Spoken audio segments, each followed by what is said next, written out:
স্বপ্ন যদি ছোট হয় তাহলে জীবনও ছোট হয়ে যায়, কিন্তু যদি তোমার স্বপ্ন অনেক বড় হয় তাহলে জীবন বাধ্য হয়ে তোমার পথ ছুঁয়ে যাবে। আমি সুমন্ত, আজ অন্তর্বীণার মঞ্চ থেকে আপনাদের সামনে তুলে ধরছি এমন এক জীবনের গল্প যা কাঁদায় আবার সাহস যোগায়।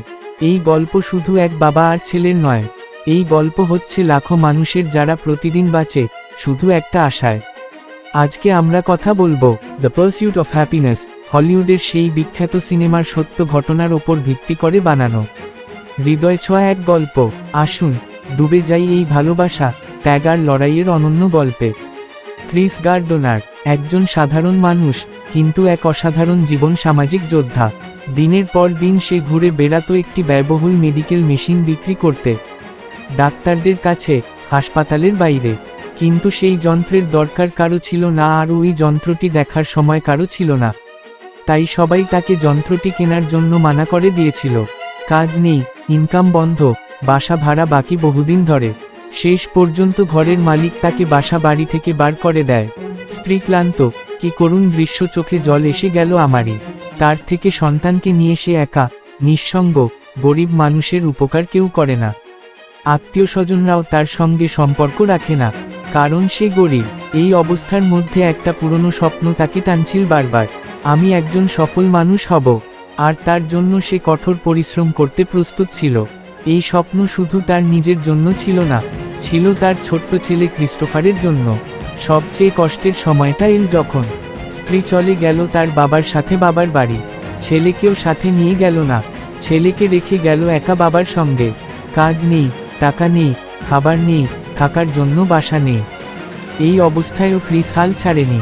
দরজায় দরজায় ঘুরে স্টক ব্রোকার হওয়ার জন্য চেষ্টা করতে লাগলো। একদিন সে একজনকে জিজ্ঞেস করল, তুমি কি করো? উত্তর এল, I am a stockbroker. সেই মুহূর্তেই ক্রিস ঠিক করল, আমি হব স্টক ব্রোকার। ক্রিস পেল একটা ইন্টার্নশিপ, মাসের, বিনা বেতনে, মানে দিনভর কাগজপত্র, ফোন কল আর পরিসংখ্যান। আর রাতে একটা মাথা গোজার ঠাই খুঁজে বেড়ানো ছেলের হাত ধরে।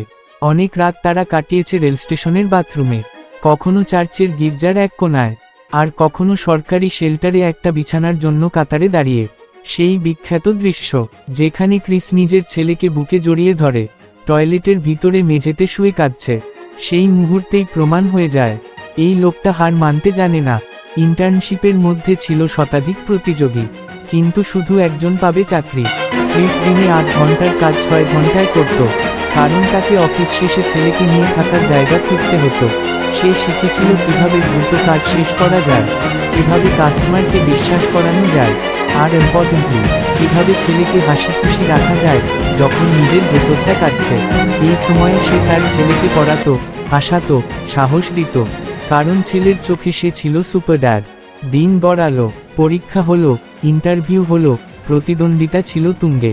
শেষ দিনে অফিস থেকে ডাক আসে, বসো বলে, mister Gardner, congratulations, you got the job. সে মুহূর্তে ক্রিস থেমে যায়, চোখে জল আসে, কোনো শব্দ নেই, শুধু নীরব অভিব্যক্তি। একটি মানুষ তার সমস্ত যুদ্ধ জিতে নেয় সেদিন। সে হেঁটে বেরিয়ে যায়, চোখে জল, মনে জয়। আজ সেই ক্রিস গার্ডনার, একজন কোটি টাকার মালিক, সফল ব্যবসায়ী, প্রেরণা। কিন্তু তার সবচেয়ে বড় পরিচয়, সে এক স্বপ্নবাজ বাবা, যে হেরে যায়নি, যে প্রমাণ করেছে। বন্ধুরা, আজকের গল্পটা যদি আপনার চোখে জল এনে দেয়, তাহলে শুধু কাঁদবেন না, আপনার নিজের স্বপ্নটার দিকে আবার একবার তাকান। আমি সুমন্ত মণ্ডল, অন্তর্বীণা থেকে বলছি, স্বপ্ন দেখা বন্ধ করবেন না। হতাশা আসবে, কিন্তু মনে রাখবেন, জীবনের সবচেয়ে সুন্দর সময়টা আসে সবচেয়ে অন্ধকার রাতের পরেই। ভালো লাগলে অন্তর্বীণা চ্যানেলটা সাবস্ক্রাইব করুন, আর এই ভিডিওটা সেই বন্ধুকে শেয়ার করুন যে আজ একটু সাহস খুঁজছে।